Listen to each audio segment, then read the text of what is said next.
যৌথ প্রতিবাদী মঞ্চের পক্ষ থেকে পথসভা অনুষ্ঠিত হলো মাথাভাঙাতে। এদিন এই পথসভাতে অনুষ্ঠিত হয় মাথাভাঙা শহরের চৌপতিতে। মূলত গতকাল অর্থাৎ বৃহস্পতিবার চাকরিহারাদের বিকাশ ভবন অভিযান ঘিরে ধুন্ধুমার কাণ্ড ঘটে। পুলিশের সাথে ধস্তাধস্তি হয় চাকরিহারাদের। পুলিশের ব্যারিকেড ভাঙে চাকরিহারা শিক্ষকরা। তারপরই একাধিক শিক্ষকের উপর পুলিশের লাঠিচার্জের ঘটনা ঘটে এবং আহত হন অনেকে।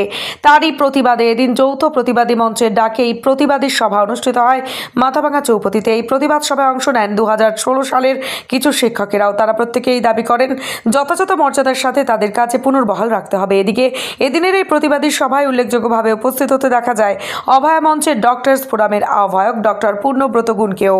এছাড়াও মাথাভাঙা যৌথ প্রতিবাদী মঞ্চের পক্ষ থেকে শিক্ষক তন্ময় চক্রবর্তী, বরুণ সাহা, অধ্যাপক তাপস বর্মন সহ অন্যান্যরা উপস্থিত ছিলেন।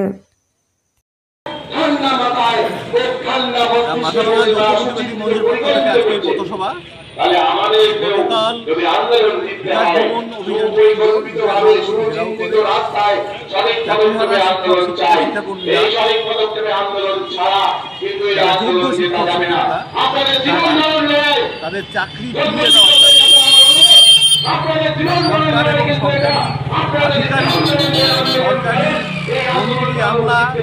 সরকারি দলের নেতা নেত্রীরা যে চাকরি লুট করেছেন তাদের কাছ থেকে সেই চাকরিরা ফিরিয়ে দেওয়ার দাবিতে তারা গেছিলেন। সেখানে পুলিশ বর্বরোচিত পুলিশ আক্রমণ যেটা হয়, সঙ্গে তাদের লাঠিচার্জ করে, শিক্ষকদের মাটিতে লুটিয়ে পড়তে দেখা যায়, তাদের হাত পা ভাঙে,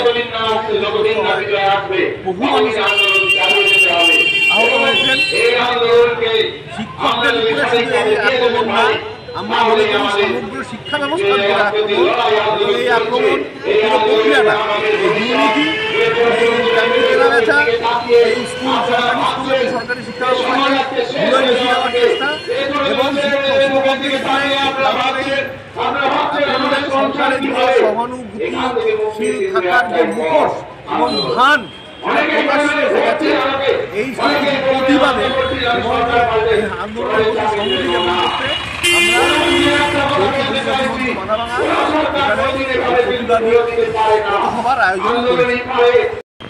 সঙ্গে আছে আমার স্কুলের শিক্ষিকা, যেটাকে আমি খুব অল্প সময়ের জন্য পেয়েছিলাম মাথাভাঙা হাই স্কুলে, এবং